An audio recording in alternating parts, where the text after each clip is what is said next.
Greetings, everyone, and welcome to another week of BlastCast. I am Jarus, and once again with me is my bastion of common sense, Lightning Dragon. First thing I want to cover is we had our first Citizens Corner, where I went and answered some of your questions, and it went really well. I got some good response on it, so I think I will be continuing this series. So as we move forward in this channel, always feel free to leave comments down below. I will look through questions and go ahead and pick ones I'm going to answer and try to squeeze them in. And yeah, I really enjoyed it. It was fun. I'm going to do some format changes. I think what I need to do is, for example, add text to what the actual question is. Lightning recommended that one. And Lightning here has possibly volunteered to be assisting me in the process as well. I guess we'll find out to what extent. Stop interrupting me. We'll see. See, look, you just interrupted me. That's because that's what the people want. Exactly. All right, well, of course, there is going to be a link down below for a trailer for the episode 3 of Combined Arms. And I can tell you what, I'm absolutely in love with this series. This trailer was fantastic. And if you haven't subscribed to this channel yet, I really recommend it. I see a lot of good things coming down the road for this channel.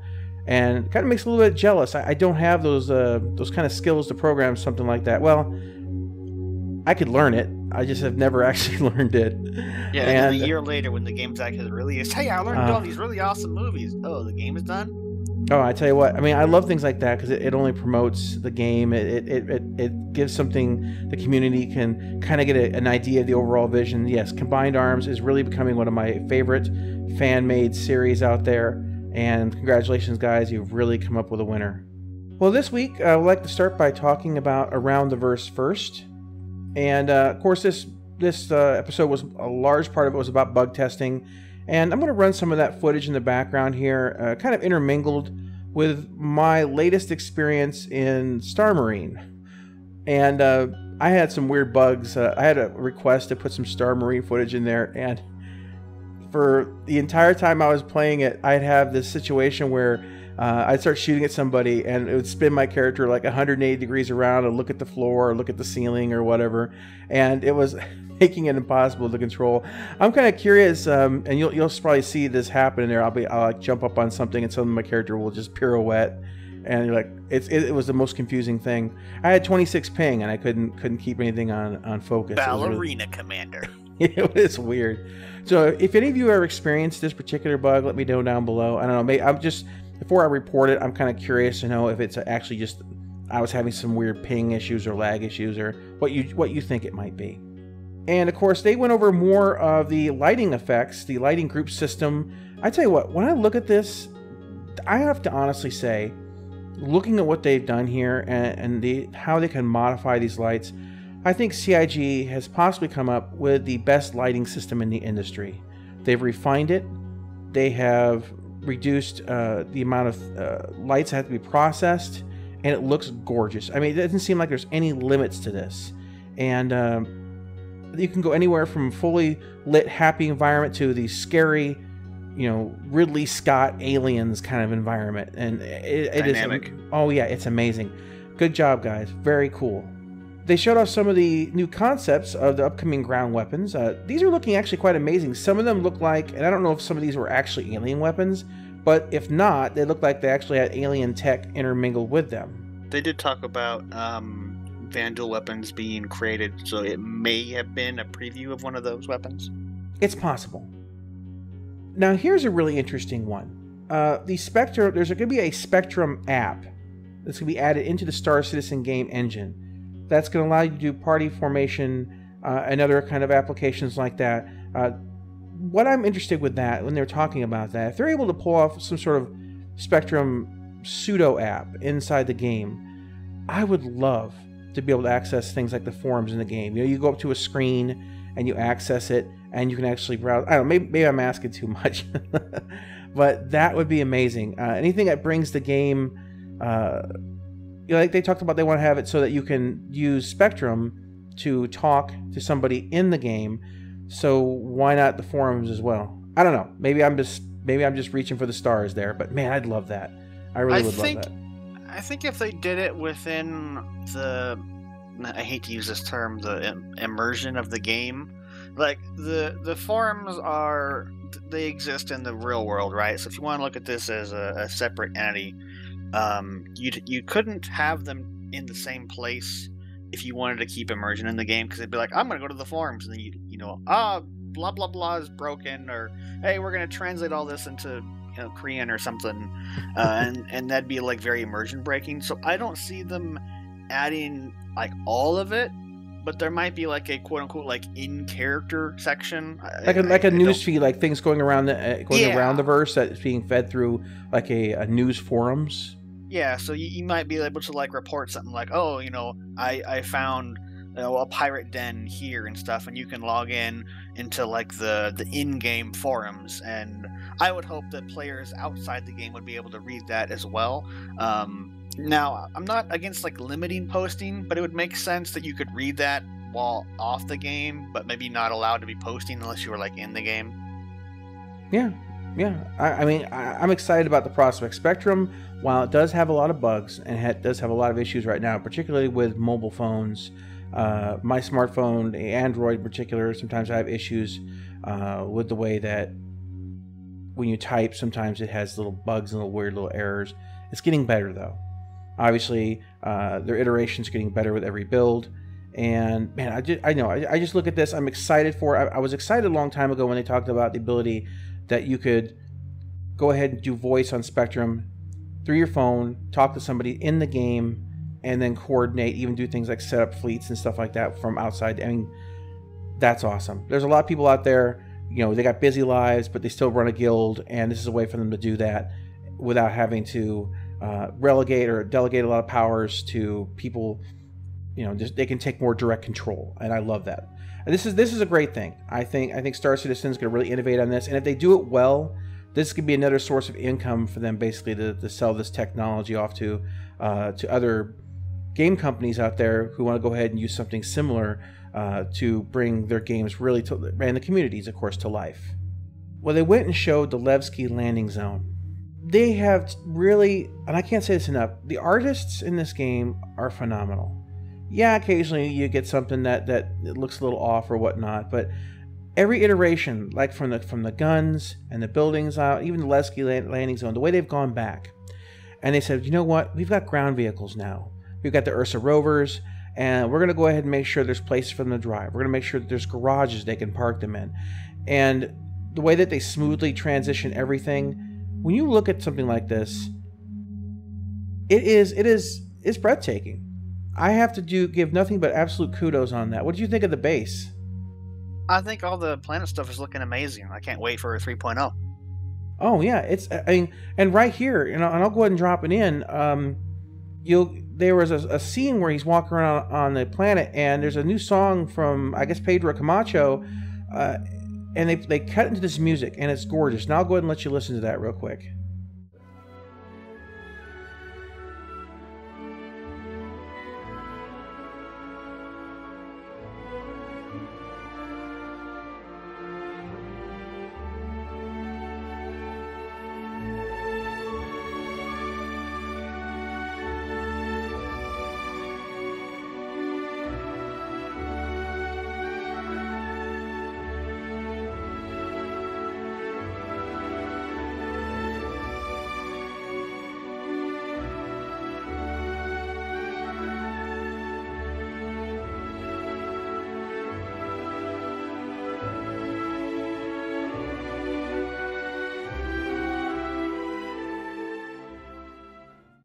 I mean, just look at all this, the lighting, the detail. As an Evocati tester, I can't wait to get my hands on this. I know all of you can't wait to get your hands on this, but I guarantee you, if there's one thing I'm going to do in Lightning Contesters, I'm going to be the first man to fall through a planet. Of course.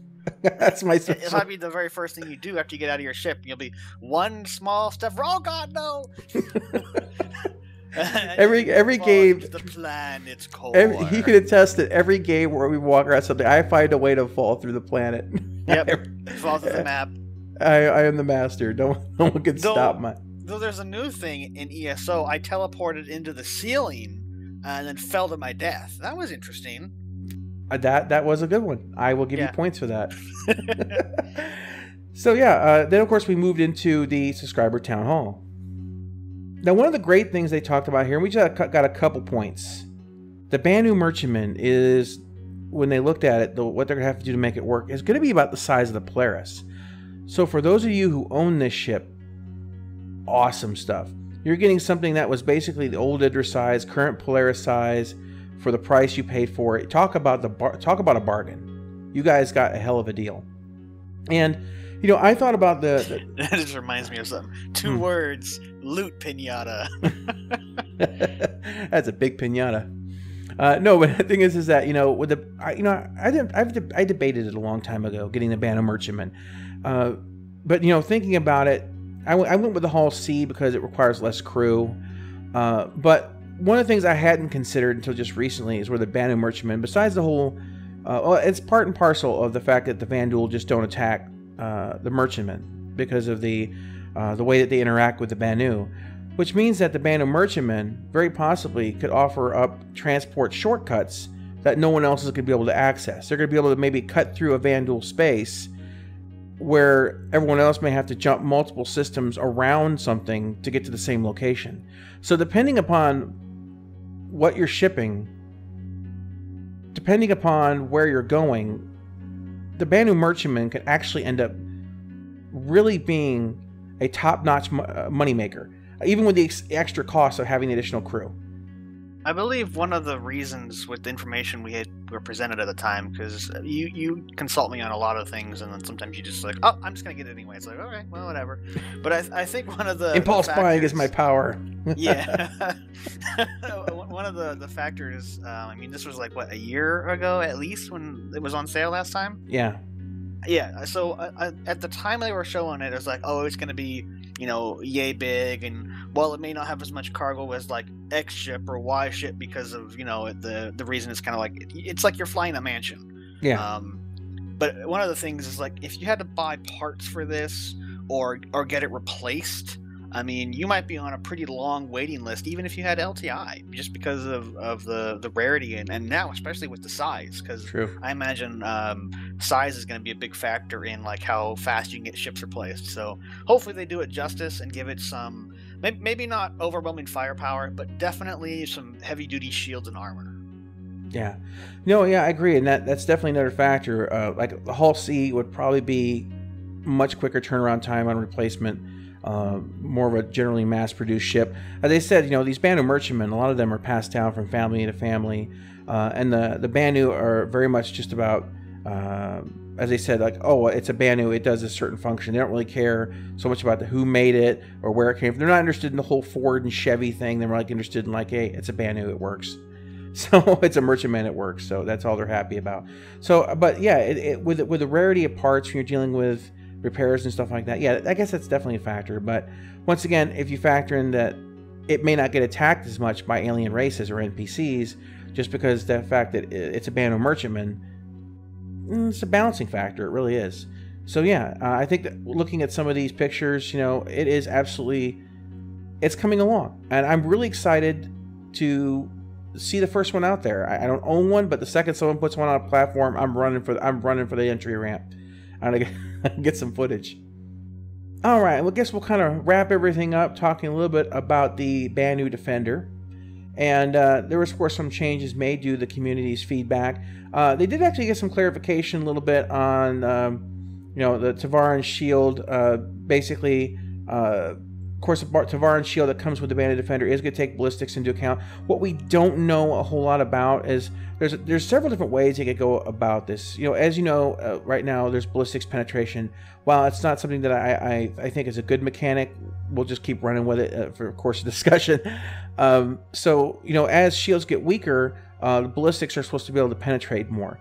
So what I wonder is, like, is the Tavaran shield basically start at, say, double the resistance or half the normal penetration of it, or does it have like a hard line number, like it always just subtracts this % no matter what, and until the shields are down? There's a couple different ways they can approach it, and I think until we find out what details they have on that shield, it's gonna be pretty hard to judge exactly how effective that's going to be. There is a lot of concerns from some people on the forums, including myself, that, you know, being so lightly armored, that unless this shield really does the job, it's gonna be an inherent vulnerability of the ship, because it's gonna have a pretty good signature. It's a pretty big ship for a fighter, and I just want to see the ship be successful. Now, one thing I do want to bring up really quick, of course, in the last BlastCast, I had created with some help with some people in the community, the Banu Defender commercial. And some people weren't too happy about it. You know, they were upset about the nature of it. But, you know, sometimes the best way to critique things is through humor. Now, if you go back, I have a folder in my channel, a humor or just for fun folder, where I go back and do the same thing that Derek Smart Games. I rip on him too. There's a whole one where I make fun of him for physics and things like that. So, you know, for me, I like to, when something has like a blatant issue, I like to go in and just kind of just rip on it. I find it's really sometimes just the best way to point out an error or a mistake, and it's fun. It was really fun putting that together. It took me quite a while to put that together, actually. So for those of you who have a pretty good sense of humor, I hope you enjoyed it. For those of you that don't, well, I apologize, but I am going to be doing stuff like that from time to time, because I like to have fun on my channel. That's what it's there for. All right, well, that's going to be everything for this week's BlastCast. This Lightning being silent because he wasn't trying to talk over me edition. See, I'm doing this on purpose. So now you guys see, if I don't say anything, he'll just talk the entire thing, and I won't even have to say anything. Yeah.